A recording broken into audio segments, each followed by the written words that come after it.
The science of today is the technology of tomorrow. My name is Dalia, a high school graduate. I enter a vehicle and ready to go a highly advanced place, the center, of course, as it is for virtually everyone else. I remember my first trip on this train as a tiny child of 3. My mother had taken me and we had gone to visit my grandmother in the hospital. There were just as many people then, but maintenance robots were just starting to be used.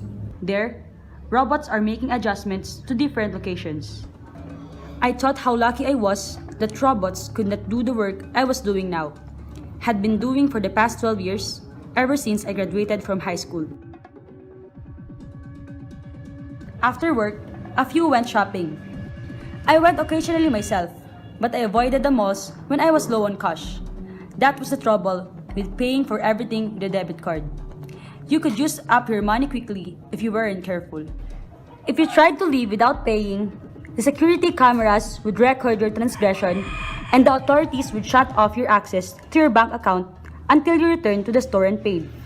It was a foolproof system. However, a person could simply hide his identity by disguising himself and never be caught, right? I found out when my brother Nick tried shoplifting wearing handkerchiefs covering most of his face. The exit beeped a warning and the glass doors slid shut, entrapping all the people in mall except my brother, who managed to dash through. My father had received a letter and pictures that informed them that Nick had shoplifted, and if he did not make restitution, he would have a criminal record and his guardians would have restricted access to their bank accounts. Nick returned the silver bracelet to the store and never again tried to steal. He figured out the store cameras had X-ray vision and the government's computers, our father told us, had records of every person in the country, which had to be updated every year if they wanted to have access to our money. Money really talked. Nowadays, in a way it hadn't when we were young children. Life certainly was much better now than it had been in our parents' youth. Every time I think, my heart ached for my mother, who had been the valedictorian of her high school class but got pregnant and couldn't go to college. Instead, she worked in the best job she could get without higher education. She took care of a rich family's children all her life and died miserable. My father worked as a delivery truck driver. Of course, such jobs were obsolete now. Only the poor had children now, and computers had replaced human drivers just as they had replaced factory workers. I almost forgot. I was waiting for my friend, Maria.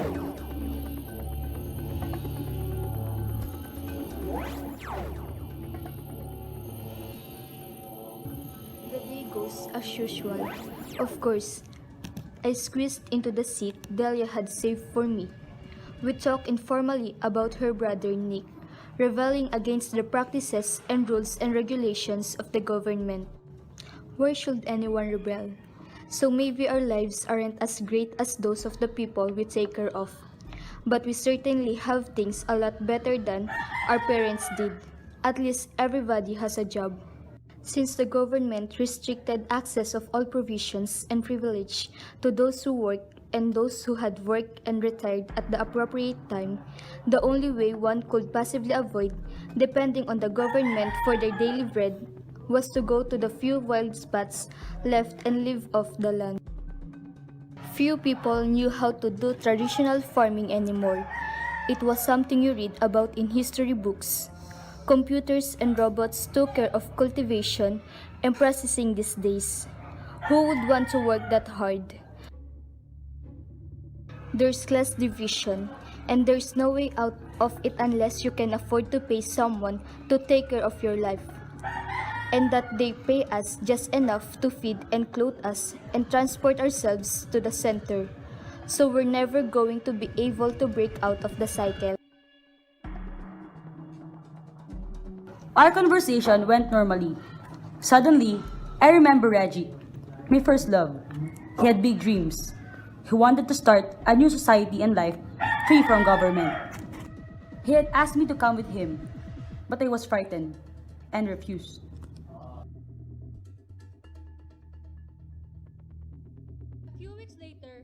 his lifeless body was shown on the evening news, next to the makeshift vehicle he had created, which had somehow caught on fire.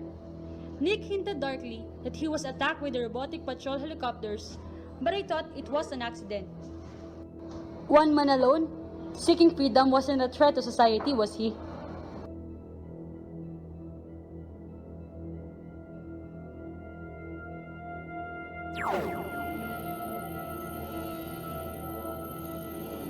We got off the vehicle, used the escalator to go upstairs, and went on to our workplace.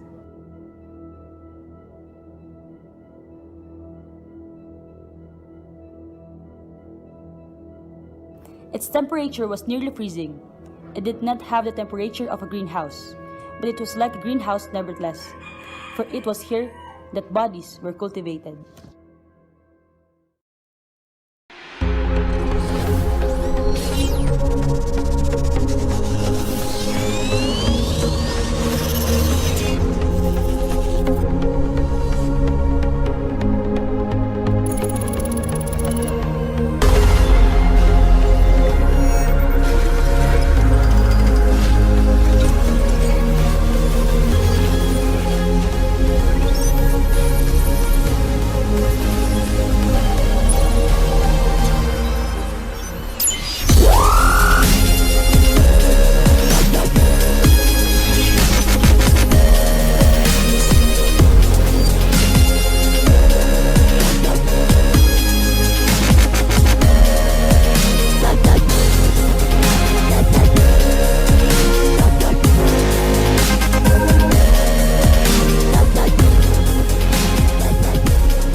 The room was filled with people's bodies, strapped on chairs that are similar in dentist offices. They were fitted with masks, buttons, electrodes, and wires. I know they reminded Dalia of her grandparents on life support machines in the hospital after they had strokes or heart attacks. Except that these people were not ill, they were the very rich who had given up on ordinary living and were living a virtual life. The accessories on their faces were supposed to the project's images they watched, images corresponding to the type of life they wanted to lead and minds they want to think on. Electronic impulses gave them the appropriate sensations. Even their tongues had electrodes on them to stimulate taste. They were programmed to sleep at a certain time of the night and to wake up and experience their virtual lives at 9 in the morning. Our job is to check on their bodies during their waking hours. We monitor the individual bodies, watch for signs of distress, listen to the requests, and input this into the computers. We also observe them for any symptoms of illness, though in this capacity, they are really only a backup to the more reliable electrodes and cameras. There is really not much work to do, but no one shirk or move from their place until the bell rang. We were paid to stay there all day, making sure their particular charges are happy and healthy. They could not die if they are cared for properly. If one happens to die, then the income of that body's caretaker would be terminated. I call him Dom, though his name, as indicated on the plate on the back of his seat, is Roberto Paez. I often blush while at his side, watching and listening. He is pretty happy as long as he's having sex, though he gets into arguments with his jealous girlfriend once in a while. He likes making them jealous. The computer sets it up so that they will always forgive him and come back to him. Why could not I haven't gotten a woman? The girl working on my other side has the luck of having a former movie star. They often laugh at her antics. She's always going to the beauty parlor and tossing her head, and she would sometimes scream or cry alarmingly. But they soon realized that she was imagining herself acting in a film. Right there, Bert is instructing other persons. Again, Nick is absent. Here I am, substituting and caring for the body of an ex-politician who often startled them by uttering slogans in a loud voice. The electronic gloves take care of making him feel the pressure. The electrodes send the message to the glove that he imagines he's shaking someone's hand. Our job is to detect signs of complex emotions, mostly negative ones, and input them or recommendations for relieving them. If the support system is programmed to make their lives go the way they want it, how come they still feel unhappy sometimes? That's a tough one. Well, I think it has to do with hormones and that what they want changes. And sometimes it has to do with the fact that some people like to feel the pain. Like this old lady. She's always complaining that something hurts. And I input that into the computer. Then, she will say, "Thank you, Iho," or "That's my good girl," or something like that. I carry one of the youngest, a man who had been a famous singer in my youth. I remembered watching him on TV when I was little. He looked about my age, even though I know he was at least 10 years older. In the refrigerated climate, protected from the stresses of daily living and pumped full of hormones, the bodies hardly seem to age. He was humming and moving his fingers as if he was playing a guitar. He did it a lot. I like Art's voice. I remembered how, like most girls, she had crushed on him back in high school and was devastated when he chose to retire and leave to the center. I couldn't believe my luck when I was assigned to him. He reminded me of Nick when he was a child.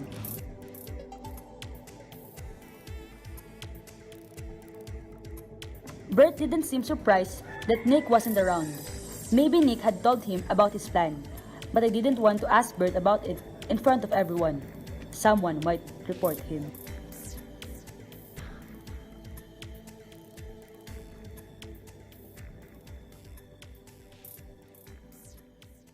I had already been in trouble for rebelling against the system back when I was senior in high school. Dalia was already working at the center then. I questioned her. Then, one day, our dad received a note from my social studies teacher complaining that I was always challenging the system. Our father had talked to him and I had subsided. But after graduation, I refused to work at the center. I wanted to go to college and major in management.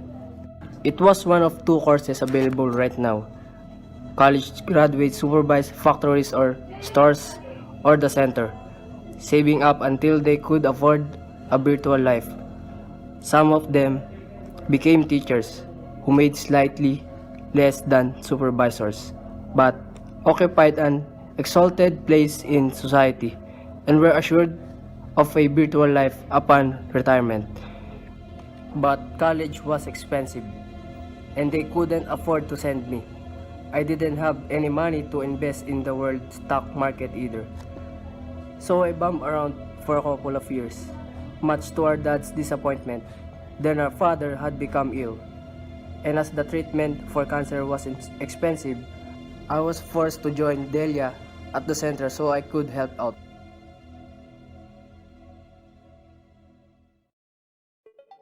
Art always talked to his imaginary girlfriend on the phone. I knew from his profile that he never had found the perfect girls for him while he was living in the real world.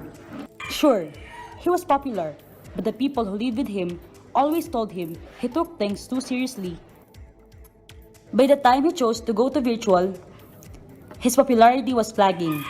He wasn't as young as he used to be, and he was afraid his imagination and energy were waning.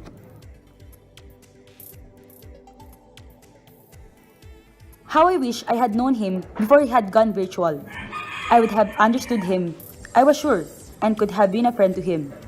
Maybe he would have found the perfect girl in me. I wondered what his virtual girlfriend was like. I wouldn't mind leading a virtual life myself. In my virtual world, I would live in the beautiful green suburbs.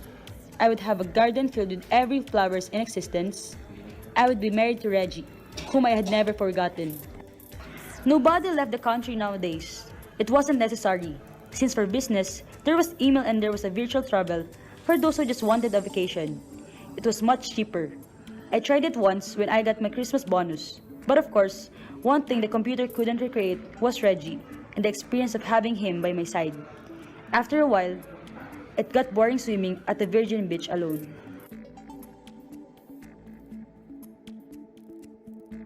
The rest of the day went as usual. Joe made startlingly loud grunting noises and sued a jealous girlfriend who had apparently caught him in the act. The politician made a lengthy speech. Bert's old woman was thrilled to receive the news. Her other neighbor's old woman prayed a novena. The ex-movie star amused them by going ballroom dancing, swinging her arms, kicking her legs, and swaying in her seat.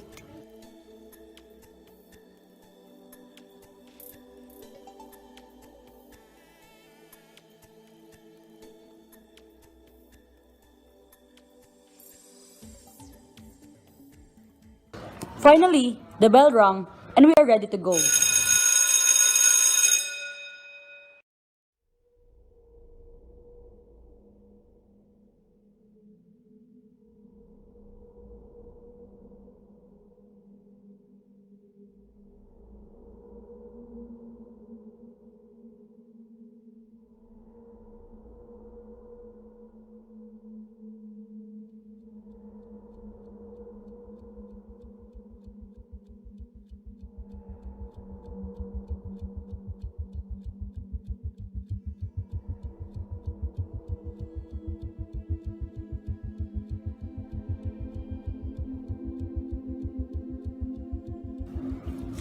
I reached into my pocket for my wallet. It wasn't there. Could it have fallen? Nobody stole wallet these days, as you couldn't access money in the people's bank accounts, and debit card machines demanded a thumbprint before acknowledging the transfer of cash. Where was the wallet?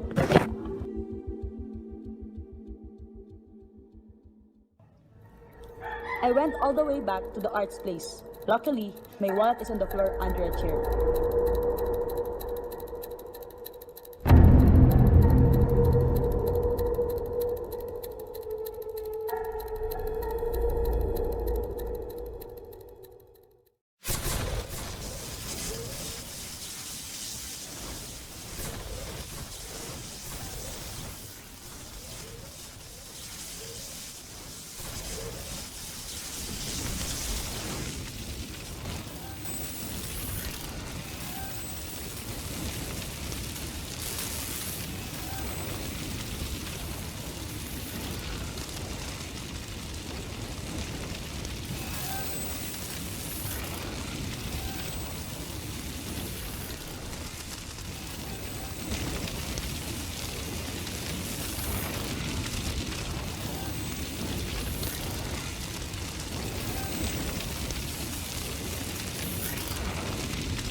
Done. No, I can't believe I set off the bomb too early. Are you alright, Del? It was Nick who set off the bomb. Some of these people could die. That lady, the one who's always praying, must be over 100 years old. But why? They're the ones who've entrapped us in our lives. Because of them, we've lost our freedom to choose how we'll make a living. Our entire lives center around taking care of the rich. We're kept so busy by their demands that we even stop noticing what unhealthy place the real world is becoming. They set up the system in such a way that we can't get out, so we'll always be there to look after them. Why do you think higher education is so expensive? So the lower classes won't learn how to operate supercomputers and complex machines. And we can't sabotage them either. And of course, we are taught by our middle class teachers who have been bribed by the promise of an eternal better life. After retirement, that the system is perfect. Perfect for these people maybe, but not for us.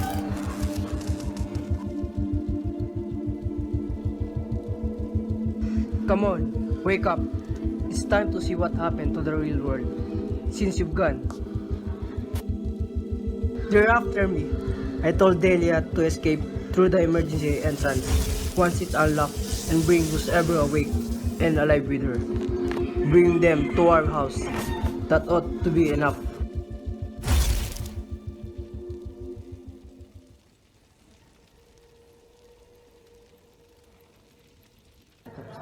are they?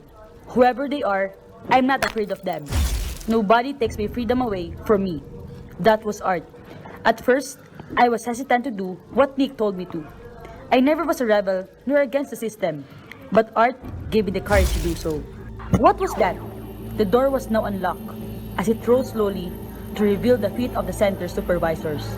I'd made my decision. I grabbed Art's elbow and hurried to the emergency exit opposite. I turned the handle and, ignoring the door alarm, went through and followed by Art. I don't know where we are going exactly. I wonder if we should run, but I do not see anyone at the emergency exit. They must be too preoccupied with the bodies to bother with us. Or maybe they believe that since Nick had been captured, they had nothing left to worry about.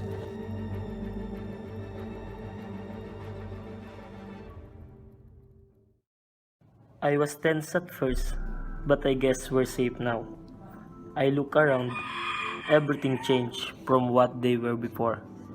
In just a small span of time, modernization ascended exponentially.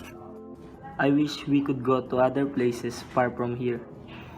Dalia told me there is still an uninhabited island around here, so we rowed a boat.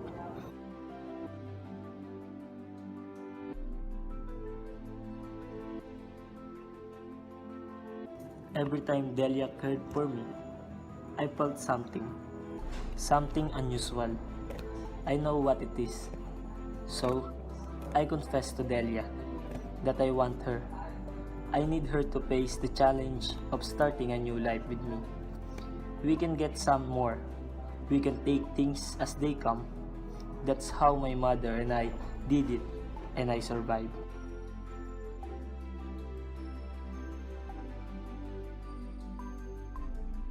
Suddenly, I remember signing papers. I wanted a certain kind of life, and they promised it to me.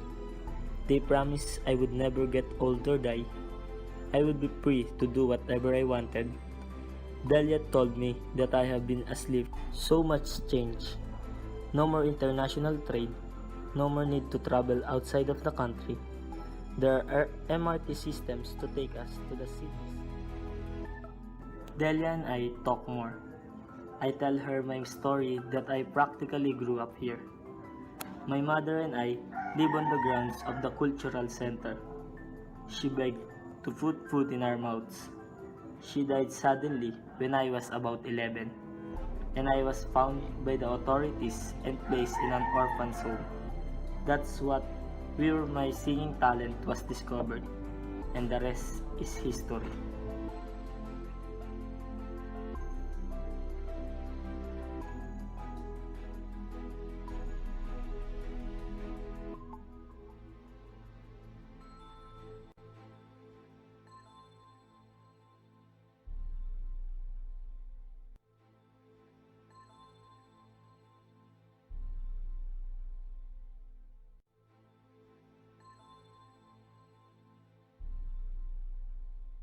And just when we thought we were going to succumb to dehydration, we sighted a tiny island.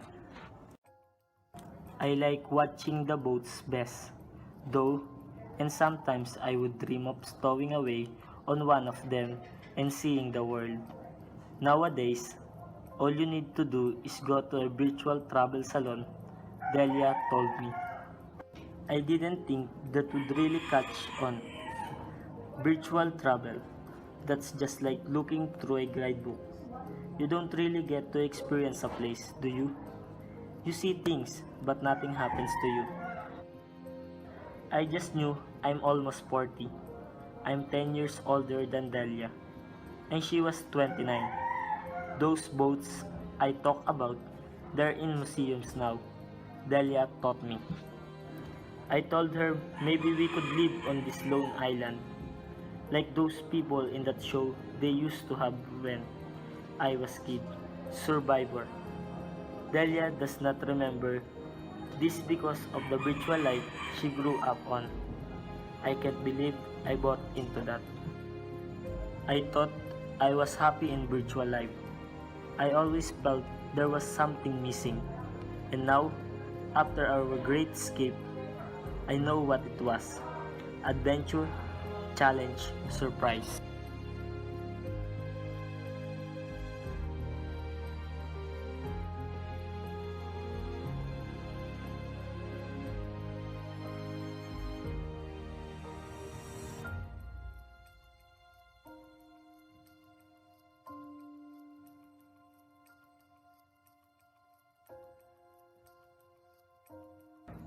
As we stopped and went on, we realized that this island was abandoned.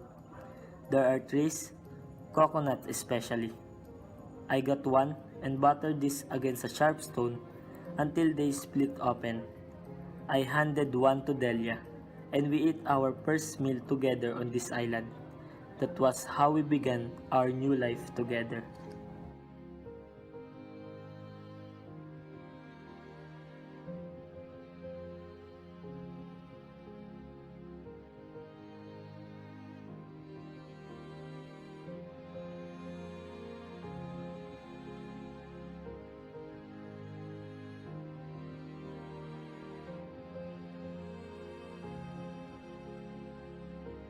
We are glad. I pursue my passion for music, and we build our own house and enjoy the natural breeze and warmth of the climate of the real world. We are happy. We are free.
It was a wonderful life, but sometimes I wonder we were really better off. I long for my father and brother.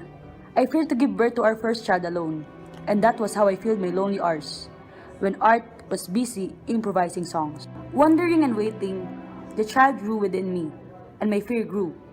Not fear of the pain of childbirth, but fear that I was somehow cheating the child of better life by remaining here with Art. He was loving towards me. He was determined to be a good father. But surely, the child needed more than that. We have to provide the child with all the available advantages. Any good parent would want her child to have the best life possible. I wonder, what was the best way to live? I could not decide.